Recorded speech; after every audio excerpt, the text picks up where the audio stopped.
62 లక్షల మంది ప్రజల్లో మెడ్ప్లస్ బ్రాండ్ మెడిసిన్స్ కి మారడం వలన 915 కోట్ల రూపాయలు సేవ్ చేసుకున్నారు. అదే మెడిసిన్స్ అదే క్వాలిటీతో 50 to 80% డిస్కౌంట్. సాధారణంగా ఈ ఇంటిమేట్ కి సంబంధించిన అంటే ప్రైవేట్ వాటికి సంబంధించిన సమస్యలు చర్చించడానికి నాకు ఉండే అని కుటుంబ సభ్యులతో మాట్లాడడానికి అందరికీ ఇన్హిబిషన్స్ ఉంటాయి, సిగ్గుపడుతుంటారు.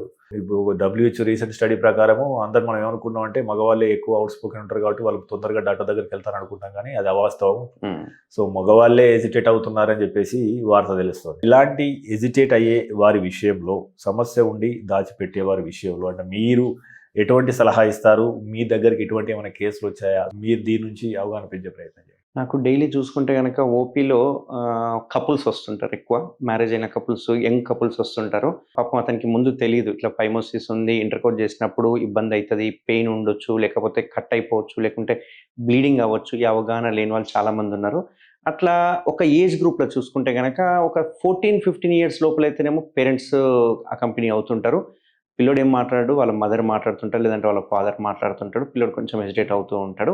మనం డీప్ క్వశ్చన్ చేస్తే కనుక ఒకటి ఆన్సర్ ఇస్తుంటాడు, అవును వెనక్కి పోతలేదు అనేది. పెళ్ళైన ఏజ్ గ్రూప్కి చూసుకుంటే కనుక ఎక్కువ ఫ్రెండ్స్తో వస్తుంటారు, లవర్తో వస్తుంటారు, గర్ల్ ఫ్రెండ్తో వస్తుంటారు, లేకపోతే ఫియాన్సీతో వస్తుంటారు. ఇట్లాంటి వాళ్ళు చాలామంది వస్తుంటారు. ఇక్కడ చూస్తే కనుక అబ్బాయిల కంటే అమ్మాయిలకి అవేర్నెస్ ఎక్కువ ఉంది. ఎందుకంటే వాళ్ళకి ఏం కావాలనేది వాళ్ళకి క్లారిటీ ఉంది. అబ్బాయిలకి ఇంకా లేదని చెప్పాలి. ఎందుకంటే ఇక్కడ చూసుకుంటే కపుల్స్ వచ్చినప్పుడు అమ్మాయి మాట్లాడుతుంటారు, సార్ అతనికి వెనక్కి పోతలేదు చర్మం, నేను చూశాను, నేను గమనించాను, వెనక్కి పోకపోతే నాకు ఇంటర్కోర్స్ అప్పుడు పెయిన్ఫుల్గా ఉంటుంది, నేను సాటిస్ఫాక్షన్గా లేకపోతున్నాను. ఇవన్నీ చాలా ఓపెన్గా డిస్కషన్ చేస్తుంటారు. అబ్బాయిలతో పోలిస్తే అమ్మాయిలు ఓపెన్గా మనకి ఈ వివరంగా అంటే ఈ ఎక్స్ప్లెనేషన్ అనేది వివరంగా ఇస్తూ ఉంటారు.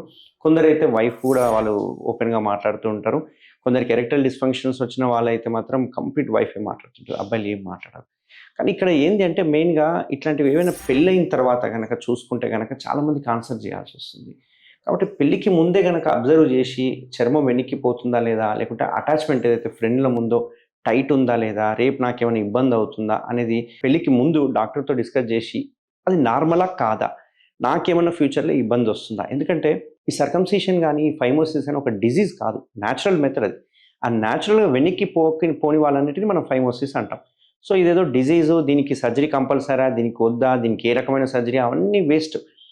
చర్మం వెనక్కి పోతలేదా, దానివల్ల వచ్చే కష్టాలు ఏంది, దానివల్ల ప్రాబ్లమ్స్ ఏమొస్తాయి, ఫ్యూచర్లో పిల్లలు పుట్టే అవకాశాలు ఉంటాయా, పిల్లలు పుట్టరా, లేకపోతే దీనివల్ల సెక్షువల్గా హ్యాపీనెస్ ఉండదా, ఆర్గజం ఉండదా, సెక్షువల్గా ఏమైనా ప్రాబ్లం అవుతుందా, ఎరెక్టల్ డిస్ఫంక్షన్స్ వస్తాయా, లేకపోతే ప్రీమెచ్యూర్ ఎజాక్యులేషన్స్ వస్తాయా, ఇవన్నీ ఓపెన్గా డిస్కషన్ చేసిన రోజే పెళ్ళైన తర్వాత విడాకులు కూడా తగ్గుతాయని నా ఒపీనియన్. ఎందుకంటే నా దగ్గరకు వచ్చే పేషెంట్లో రీసెంట్గా ఒక పేషెంట్ వచ్చారు. పాపం అతనికి పెళ్ళి అయ్యింది, హనీమూన్ కని వెళ్ళాడు, అక్కడ ఏం జరగలేదని మొత్తం అంటే ఒక పేషెంట్గా నేను చూస్తే పాపం వాడి బాధ ఓపెన్ అవ్వలేకపోతున్నాడు. వైఫ్ మాత్రం ఎడాపెడా వాయించేసేస్తూ ఉంది. నేను 6 months అయింది సార్, నేను ఇంకా భరించలేను, నా వల్ల కాదు, అసలు పొటెంటా కాదా, నేను ఇంపార్టెంట్ అనుకుంటున్నాను చూడండి సార్. కానీ సింపుల్గా చూస్తే అతనికి ఫైమోసిస్ అనే ప్రాబ్లంతో బాధపడుతున్నాడు.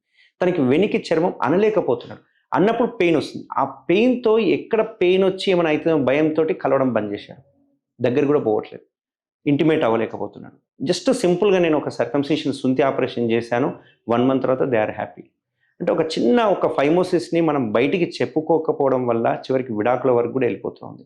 కాబట్టి ప్రతి మగవాళ్ళు ఏంటంటే చర్మాన్ని అబ్జర్వ్ చేయండి, బాగుందా, వెనక్కిపోతుందా, దీనివల్ల చేయించుకోవడం వల్ల అడ్వాంటేజెస్ ఉంది. ఒక డిజీజ్ కాదు ఇది, ఉన్న నార్మల్ చర్మాన్ని మనం తొలగించేస్తా ఉన్నాం.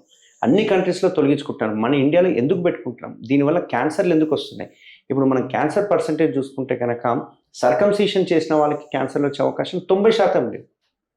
90% వరకు క్యాన్సర్ వచ్చే అవకాశాలు లేవు. సర్కంసిషన్ చేయించుకున్న వాళ్ళకి మనం ఎక్కడ చూడం. ఓన్లీ 10% మనము సర్కంసిషన్ చేయించుకున్న వాళ్ళకి కనిపిస్తుంటుంది. ఈవెన్ సెక్షువల్ ట్రాన్స్మిటెడ్ డిజీజులు చూసుకున్నా కానీ చర్మం ఉండడం వల్ల ఇంటిమేట్ అయినప్పుడు, ఇంటర్కోర్స్ చేసినప్పుడు ఒకవేళ అవతల పార్ట్నర్కి కనుక సెక్షువల్ ట్రాన్స్మిటెడ్ డిజీజ్ లేకుంటే హెచ్ఐవి కావచ్చు, హెచ్పివి కావచ్చు, హెచ్ఎస్వి కావచ్చు, ఆ ద్రవాలు ఏవైతే ఉన్నాయో చర్మం కింద స్టాగ్నెంట్ అయిపోతాయి. మనం సరిగ్గా వాష్ చేసుకోకపోయినా, లేకుంటే ఇంటర్కోర్స్ చేసినప్పుడు, చర్మంతో ఇంటర్కోర్స్ చేసినప్పుడు చిన్న మైనర్ ట్రామాస్ అయిపోతూ ఉంటాయి. అక్కడ డెండ్రైటిక్ సెల్స్ అని ఎక్కువ ఉంటాయి, అవి క్యాప్చర్ చేసేస్తాయి వీటిని, ఇన్ఫెక్షన్. దానివల్ల సెక్షువల్ ట్రాన్స్మిటెడ్ డిజీజ్ వస్తుంటాయి. అందుకే మీరు గమనిస్తే సర్కంసిషన్ అయిన వాళ్ళకి ఎస్టీడీలు వచ్చే చాలా తక్కువ ఉంటాయి, ఒక 80% ఉంటుంది. బట్ అదే చర్మం ఉన్న వాళ్ళకి సెక్షువల్ ట్రాన్స్మిటెడ్ డిజీజ్ వచ్చే అవకాశాలు చాలా ఎక్కువ ఉంటాయి.